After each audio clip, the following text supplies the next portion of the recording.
Salut, c'est Nicolas. Alors, bienvenue dans ce petit tutoriel. On va prendre 15 minutes. Là, je vais lancer le timer pour voir un peu voir l'intérêt de Webflow, déjà, à travers un petit rappel des étapes de conception d'une landing page, l'intérêt de l'outil, ensuite quelques features à travers une démo qu'on verra directement, et puis après, ça sera à vous de jouer. Alors, tac. Donc, comment on conçoit une landing page? Il y a quelques étapes classiques que j'ai résumées. On part bien sûr des besoins du client. On va créer avec lui ou elle le sitemap, la sitemap. Donc, savoir quelle page on a besoin et qu'est-ce qu'elles contiennent. Et donc, qu'est-ce qu'elles contiennent? C'est l'étape suivante. Création du wireframe où, enfin voilà, où du coup on va définir chaque élément, chaque section du site et ce qu'elle contient, sans rentrer, vous voyez, dans le détail des images, du texte, mais afin d'être sûr que le client est bien aligné avec ce qu'on va créer. Et donc ça c'est une wireframe low fidelity. Vous voyez que c'est que des boîtes, hein. Ça c'est hyper important, on reviendra dessus dans Webflow. Toutes les pages web sont vraiment que des boîtes, les unes dans les autres, et c'est important, on appelle ça le box model, on reviendra dessus. Donc une fois qu'on a le wireframe low fidelity, on va venir le raffiner pour avoir celui qu'on appelle prototype ou wireframe high fidelity. Et donc là c'est un design finalisé qu'on envoie par exemple au développeur, à la développeuse, en lui disant intègre-la s'il te plaît. Et donc Webflow est exactement ce qui peut permettre d'intégrer ce type de design. Peut-être vous avez utilisé Figma et vous verrez qu'il y a certains points communs d'ailleurs dans l'outil, dans l'interface de l'outil. Je reviendrai dessus. Pour l'instant, vous avez donc besoin de créer le site web, la landing page, et bon, vous avez deux options, soit le code, soit le no-code, ou low code. On reviendra un peu sur la différence qu'il y a, mais le low code est un peu entre les deux. Donc le code, ça serait utiliser HTML, CSS, JavaScript, et il y a d'autres outils en no code que j'ai cités, enfin dont j'ai cité quelques-uns. Donc peut-être vous connaissez Wix ou Squarespace, qui sont des sites what you see is what you get, ou WordPress avec certains outils. C'est-à-dire qu'on va designer visuellement ce qu'on obtiendra en fait à la fin directement. Et donc chacun a ses avantages, ses inconvénients. Mais il faut savoir que Wix et Squarespace, par exemple, sont très faciles à prendre en main, mais ils sont pas du tout ou très limité dans la personnalisation qu'on peut avoir. Donc WordPress, par contre, on va plus pouvoir personnaliser et Webflow, on peut complètement tout personnaliser. Donc ça, c'est hyper intéressant à savoir. Eh ben, allons-y. Je ne cite pas tous les CMS, les Content Management System. Voilà, je m'embrouille un peu sur l'acronyme, mais ça se retrouve très facilement. En tout cas, c'est des systèmes de gestion de contenu. Alors, les features de Webflow. Il y a du drag and drop, il y a un éditeur qui est qu'on voit ici, donc la page principale, hein. On va pouvoir preview les sites web qu'on est en train de développer et en plus on va même pouvoir les publier en ligne directement puisqu'ils mettent à disposition un serveur. Donc on aura une adresse avec webflow.io directement. Alors ça c'est ce qu'on va voir tout de suite. Je vais revenir en détail dessus. Et donc, à travers une petite démo qui sera de créer une petite landing page avec un titre, une image, du texte et un bouton. Vraiment que du simple pour l'instant. L'idée, c'est de se familiariser avec l'éditeur et se familiariser avec la logique des boîtes, le box model dont je vous parlais. Et puis, de s'amuser. Donc, quand vous lancez Webflow, vous créez un compte, vous arrivez sur ce dashboard. Et donc là, vous avez votre workspace avec tous vos sites que vous avez créés. Vous verrez qu'il y a pas mal de ressources, tutoriels et des ressources ici aussi.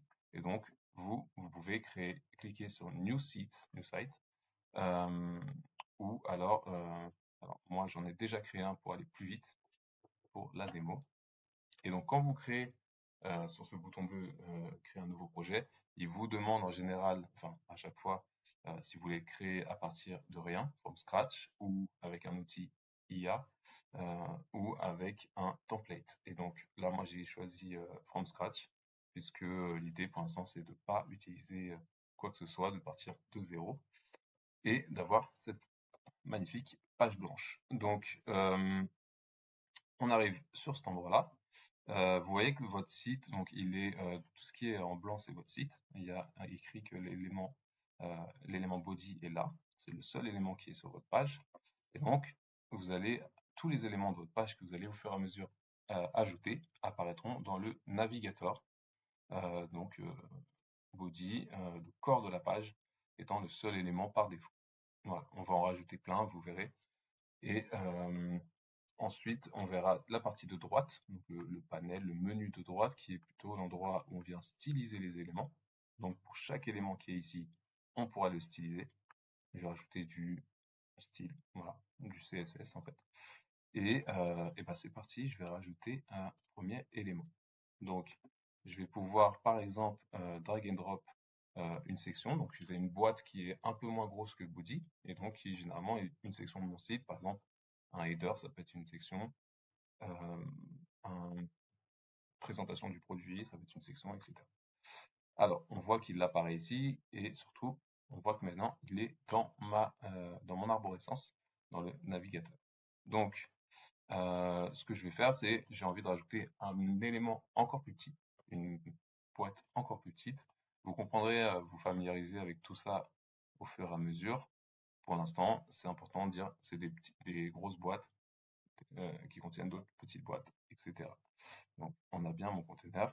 Il faut faire attention quand on drag and drop des éléments, des fois, ils peuvent mal se positionner. Et donc, dans ces cas-là, on fait en sorte de... Alors, tac, je veux qu'il soit dans section. Voilà. On voit qu'il est bien intégré. D'ailleurs, je peux dépiler. Et là, j'ai bien accès à mon container. Vous verrez qu'on peut ajouter d'autres, voilà, il y a différentes conventions. Pour l'instant, on fait la version la plus simple. Et donc, ma section, par exemple, je veux la renommer. Vous voyez que là, c'est bien section qui apparaît et je peux la styliser. Et je vais même ajouter par défaut, je vais la nommer section header. Tac. Voilà. Donc, elle a été renommée et donc mon style que j'appliquerai en dessous, désormais, sera lié à on appelle ça une classe, on reviendra dessus, à ce style. Donc, pour que ça soit plus parlant, on va aller dans Container et on va rajouter, par exemple, un titre. Donc, un titre, il faut scroller ici. Et donc, vous avez basique et vous avez typographie. Typographie, heading, c'est bien un titre. Donc, j'y vais. Il me dit, est-ce que tu veux que ça soit un titre de type 1, 2, 3, etc. Donc, qui sont des choses importantes à connaître pour le SEO et l'accessibilité. Tac. Voilà. Tac. Et donc, allez, mon super titre. Hop là, pas du tout ce que je vais faire. Donc, j'ai mon titre. Il apparaît. Est-ce qu'il est bien dans Container? Oui, il est bien dans Container. D'ailleurs, ce qu'on va faire pour s'amuser et pour bien comprendre le système de boîte, on va lui donner une couleur à Container. Et pour ça, il faut scroller. Et vous allez voir, je vais aller styliser le background. Donc, je vais dire, pour l'instant, ta couleur est transparente. Et moi, je voudrais que tu sois en jaune. C'est pas le plus beau jaune. Parce qu'on a quelque chose de plus joli. Allez, on va dire ça, c'est plus joli. Et donc, vous voyez que le container est bien là-dedans. D'ailleurs, si vraiment vous avez encore un doute sur cette histoire de box modèle, on peut dire que body, donc là j'ai cliqué sur body, on lui change sa couleur aussi, et on met dans une autre couleur. Tac. Vous voyez? Donc body, c'est bien la boîte principale, et dedans, on a section header, je ne sais pas si vous voyez, il apparaît quand je survole avec ma souris, qui contient lui-même container, et qui contient lui-même heading. Alors je vais faire CTRL Z. Tac. Si je veux bien. Voilà. Comme ça, j'ai annulé l'opération sur le background. Et donc, j'ai un titre. Ce que je peux faire, et ce que j'ai envie de faire, c'est le changer pour qu'il soit un peu plus joli. Donc, je scrolle tout en haut. Alors, vous allez voir qu'il y a différentes catégories pour changer ce qu'on appelle les propriétés de mon élément. Donc, layout, le positionnement sur la page. Spacing. Alors, spacing, ça contient des choses assez chouettes. Donc là, quand je survole, vous voyez, ici, au-dessus et au-dessus, au-dessus et en dessous, pardon, il y a un espace. On voit que celui d'en haut, c'est 20 pixels, et celui d'en bas, c'est 10 pixels. Et on pourrait changer. On pourrait dire, je veux plus ou moins d'espace. Je veux, en faisant Alt, par exemple, je veux qu'ils aient tous les deux le même espace. C'est un petit trick. Et je veux, par exemple, aussi ajouter une marge sur les côtés. Donc ça, c'est les margins. Les padding, c'est l'espace qu'on met à l'intérieur de la boîte. Donc si je fais Alt et que je clique comme ça, vous voyez, peut-être c'est l'espace donc qui est à l'intérieur de ma boîte qui a été ajouté. D'ailleurs, cette boîte, j'ai envie de la visualiser un peu plus. Pour l'exemple, c'est toujours pratique. On peut rajouter une petite bordure. Donc je vais dans Border ici et je vais dire qu'il y a une bordure de 2 pixels. Tac, par défaut, elle est noire. Et je pourrais même l'arrondir avec la propriété radius. Tac. Voilà. Donc, vous avez vu, j'ai bien rajouté, je rescroll en haut. J'ai bien rajouté, alors je reclique dessus, c'est bien le bon qui est sélectionné. Toujours à faire attention que ce soit le bon élément qui est sélectionné. Là, c'est heading. Et donc, vous avez vu, j'ai bien 38, par exemple, 38 pixels. Alors moi, ce que j'aime mieux, c'est rajouter des valeurs arrondies, des valeurs rondes. C'est un peu plus propre. Ou alors 35, mettons. Tac. Voilà, entrée. Vous avez vu en même temps que je peux changer la valeur différemment. Et puis ici aussi, je vais faire 30. Tac. Si j'y arrive. J'y arrive pas. Pas très grave, on changera la main. Voilà. Donc j'ai rajouté un titre et donc je vais juste jeter un œil. Je pense qu'il me reste pas beaucoup de temps. Je vais couper. Tac. Et je vais reprendre tricher un peu, ajouter un peu de temps parce que comme ça on va pouvoir mettre du texte. Tac. Pas celui-là, pardon. J'ai cliqué trop tard. Je vais faire CTRL Z. Tac. Mais je vais scroller jusqu'à mon texte. Donc paragraphe, en général, c'est ce que vous 1, 2, 3, pardon, vous utiliserez pour ajouter du texte. Et donc on va venir scroller. Drag and drop plutôt, et puis vous voyez à droite, d'ailleurs, il m'aide, il me dit est-ce que tu veux le mettre à tel endroit ou à tel endroit, et donc moi je veux le mettre effectivement à cet endroit. Alors, on va enlever cette couleur parce que on va peut-être l'enlever, oui, parce que c'est pas très joli, et puis, tac, on va rester en blanc. Et je m'aperçois que j'ai pas vraiment fini avec le titre parce qu'en fait, je voulais changer d'autres propriétés. Alors là, je vois que il n'est pas centré. Et donc ça, c'est hyper intéressant. Je vais pouvoir venir ici cliquer sur Flex. Et donc, sans trop m'approfondir sur le fonctionnement de Flexbox, puisque c'est comme ça que ça s'appelle, voilà, je vais juste vous montrer qu'on peut centrer très facilement. Et on peut même, alors ici, dans ce cas, ça n'a pas marché, mais on peut sélectionner directement ici l'alignement qu'on souhaite en axe, abscisse ou ordonnée. Ça, c'est très très puissant cet outil-là pour, vous le verrez ensuite, pour positionner, par exemple, dans une marketplace, si on a un certain nombre de cartes qu'on met côte à côte et qui doivent se redimensionner selon la taille de mon device, et ben, c'est Flexbox ou Grid qui est juste à côté qui vous permettront de les positionner et c'est très très pratique. Donc, on a notre super titre. On a, je vais finir rapidement là-dessus. On a possibilité de changer la taille. Donc ça, c'est la taille de la boîte. On a la typographie. Donc on va pouvoir changer la taille, par exemple, ici, du texte. Tac, si je fais les flèches, j'utilise mes flèches. Voilà. La police, voilà, c'est en gras, la hauteur du texte, etc., etc. On a beaucoup de propriétés et on a déjà fait un bon tour. Les effets, voilà, ça sera pour plus tard. Mais j'avais dit qu'on rajoutait une image et un bouton. On va finir avec ça. Et donc, je peux aussi, si je sais déjà ce que je veux, choisir l'image par là, tac, rajouter mon image.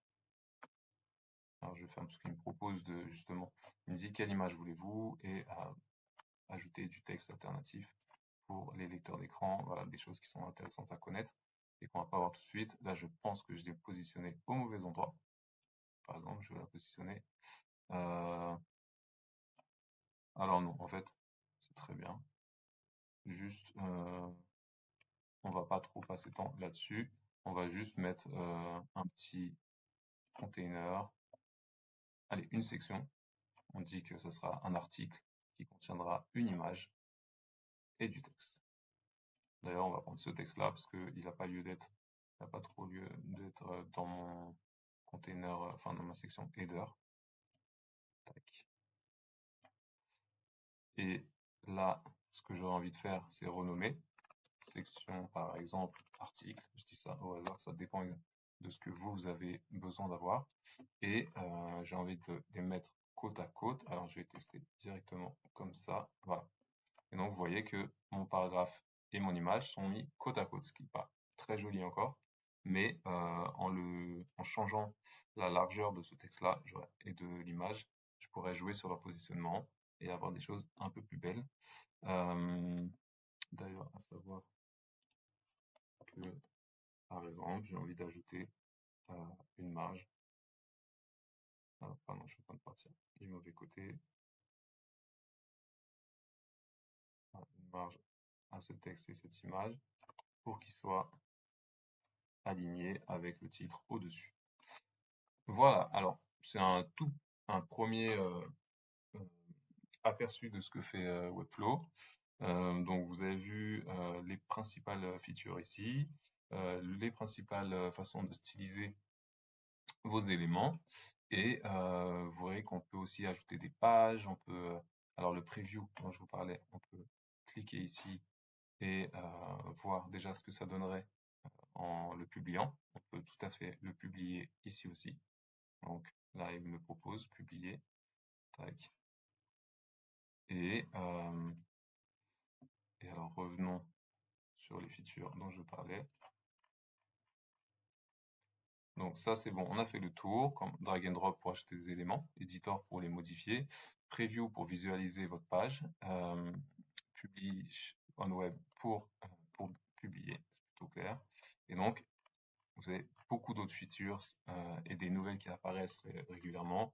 Donc la façon de gérer le responsiveness, donc comment développer son site à la fois pour desktop mais aussi pour tablette et mobile, comment ajouter des pages, des variables, etc., des assets, c'est-à-dire des images ou des animations. Vous avez la possibilité de connecter avec des plugins, en faire un CMS aussi, c'est-à-dire par exemple vous voulez une marketplace, vous avez besoin d'une base de données, vous pourrez le faire grâce à l'outil CMS. Tac, tac, tac. Et voilà, les templates IA, je vous en avais parlé, et bien d'autres. Voilà, donc c'est un outil très puissant qui permet de faire des sites très rapidement, très facilement, euh, et voilà, qui peut aboutir, avec lequel on peut aboutir à des résultats très soignés et vraiment très professionnels. Donc, je vous mettrai aussi des ressources à dispo. Donc, bien sûr, la ressource principale étant Webflow University, donc les formations officielles qui sont très quali, avec des tutos parmi les parmi les meilleurs, pardon, que j'ai pu voir. Et puis, il y a toute une communauté et des sites qui proposent voilà, des bases à cloner ou pour s'inspirer, qui sont très utiles à avoir sous la main, surtout quand on commence. Et bah c'est parti, à vous de jouer maintenant et profitez bien.